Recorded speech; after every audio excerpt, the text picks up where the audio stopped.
Hello everyone, welcome back to my channel Anna's kitchen home.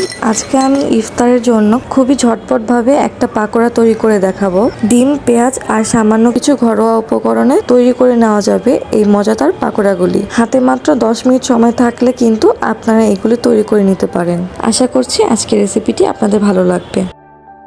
একটা mixing বলে আমি নিয়ে নিচ্ছি 1 কাপ পেঁয়াজ কুচি। আর পেঁয়াজটাকে একদমই চিকন করে কুচি করিনি, আমি কিছুটা মোটা করে কুচি করেছি। এবার এখানে দিয়ে দিচ্ছি একটা ডিম। এবার এখানে দিয়ে দিচ্ছি 1 চা চামচ কাঁচামরিচ কুচি, দিয়ে দিচ্ছি 2 টেবিল চামচ ধনিয়া পাতা কুচি। এবার এখানে দিয়ে দিচ্ছি স্বাদ মতো লবণ। এবার সবকিছু ভালো করে মিশিয়ে নিচ্ছি। প্রথমে এইভাবে যদি মেখে নেওয়া যায় তাহলে এই পেঁয়াজটা কিছুটা নরম হয়ে যায়। সবকিছু ভালো করে মেখে নিচ্ছি। আর দেখতেই পাচ্ছেন এই পেঁয়াজগুলো কিছুটা নরম হয়ে গেছে। এবার এখানে দিয়ে দিচ্ছি 1/2 চা চামচ হলুদ গুঁড়ো, চিলি ফ্লেক্স দিয়ে দিচ্ছি 1/2 চা চামচ। এবার এখানে দিয়ে দিচ্ছি 1/2 কাপ বেসন।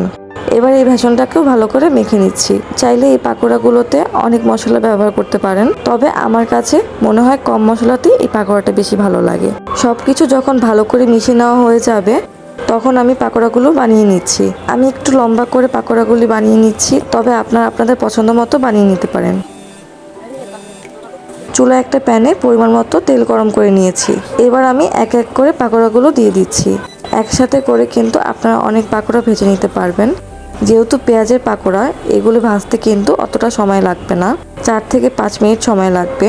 চুলার হিটটাকে হাই হিটে রেখে আমি পাকোড়াগুলো ভেজে নিচ্ছি পছন্দ মতো কালার চলে আসা পর্যন্ত।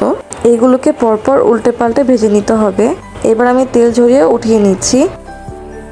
ব্যাস, ইফতারের জন্য গরম গরম আর মুচমুচে পেঁয়াজ পাকোড়া। এই পেঁয়াজ পাকোড়াগুলো খেতে কিন্তু অনেক মজা লাগে।